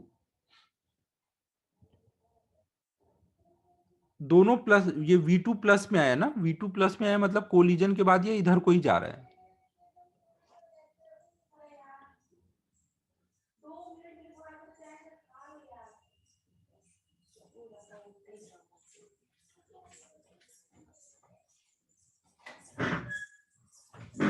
श्रेयस क्या बोल रहे हो, ऐसा कैसे हुआ?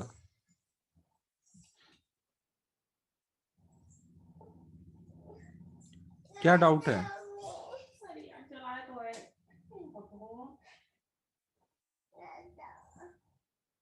अच्छा सेम डायरेक्शन में कैसे गया?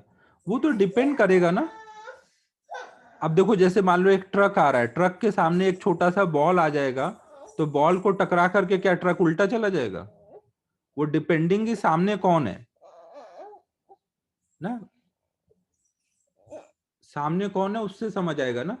कोई बहुत हैवी बॉडी है तो वापस जा सकता है, लाइट बॉडी है तो उसी डायरेक्शन में जाएगा। हमें देखो नहीं पता क्या होगा, तो आप सेम डायरेक्शन में मान लोगे ना, हमेशा आप सेम डायरेक्शन में v2 मानोगे। अगर वो प्लस में आया तो मतलब उससे सही माना था आपने, माइनस आया तो डायरेक्शन उल्टा कर दो, मैग्नीट्यूड में कोई चेंज नहीं होगा।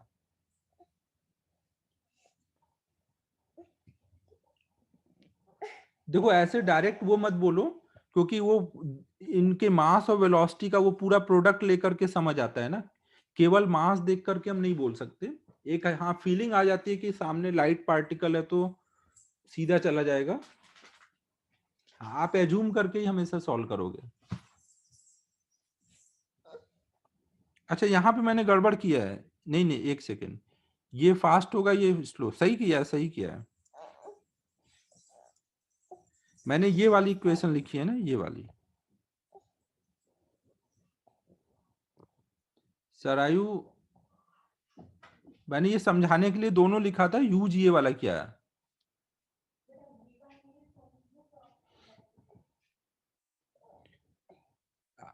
तो दोनों लिख सकते हो, लेकिन मैंने ये वाला लिख के सॉल्व किया है। ठीक है, यहां तक सबको क्लियर है? अब अगर आप देखो काइनेटिक एनर्जी निकालो, यहाँ पे अगर हम काइनेटिक एनर्जी का लॉस निकालना है, तो लॉस के लिए हम क्या करेंगे, इनिशियल काइनेटिक एनर्जी निकाल लेंगे, फाइनल स्पीड पता है तो फाइनल काइनेटिक एनर्जी निकाल लेंगे, और उससे लॉस निकाल लेंगे।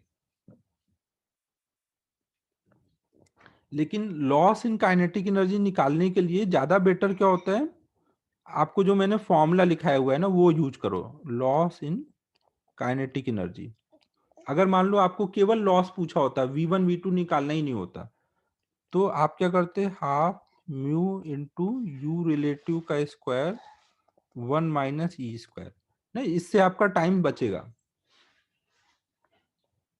करने को तो आप निकाल सकते हो, इनिशियल स्पीड पता है, फाइनल स्पीड निकाल लिया है, तो इनिशियल काइनेटिक लिखो, फाइनल काइनेटिक लिखो, लॉस देख लो। तो एक तो ये तरीका है, बट ये लेंदी तरीका है ना। दूसरा हम क्या करेंगे, हमने जो फॉर्मूला निकाला हुआ है वो यूज कर लेंगे। म्यू क्या होता है, रिड्यूस्ड मास। रिड्यूस्ड मास मतलब m1 m2 upon m1 plus m2 into you relative. Relative speed क्या होगी इनके बीच में, ये इधर को u से जा रहा है, ये 4u से, तो रिलेटिव स्पीड 3u है। यहाँ स्क्वायर होना है ना, तो u1 माइनस u2 करो या u2 माइनस u1, फर्क नहीं पड़ेगा ना, स्क्वायर होना है यहाँ पर। और 1 माइनस ई स्क्वायर, ई मतलब 1/2 है यहाँ पर, तो ये आ जाएगा, ये 2 यहाँ कट जाएगा, ऊपर m स्क्वायर अपॉन में 3m,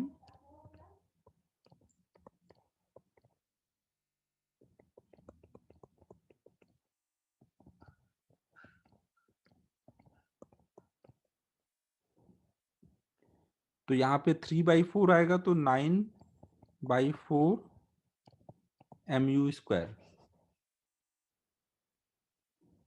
ना, ये हमारा लॉस आ जाएगा।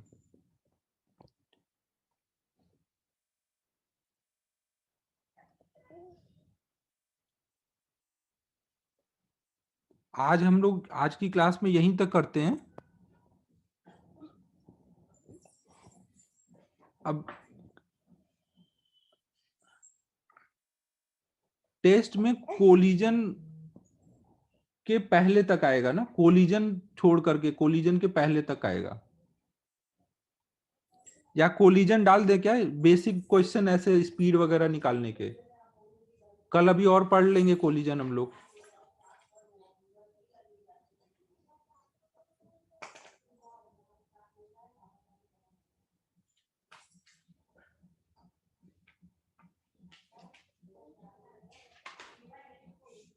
नहीं डालूं कोलिजन, ठीक है, कोलिजन के पहले तक का ही रखते हैं सेंटर ऑफ मास में।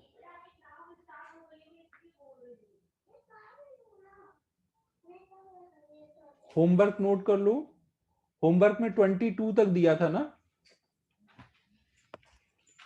30 तक कर लेते हैं। एक्सरसाइज 1,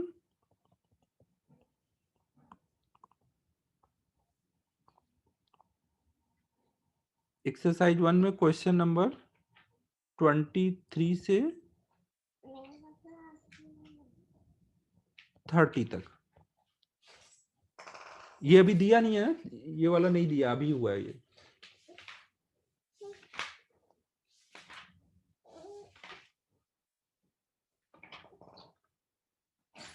ठीक है, इतना कर लेना ना।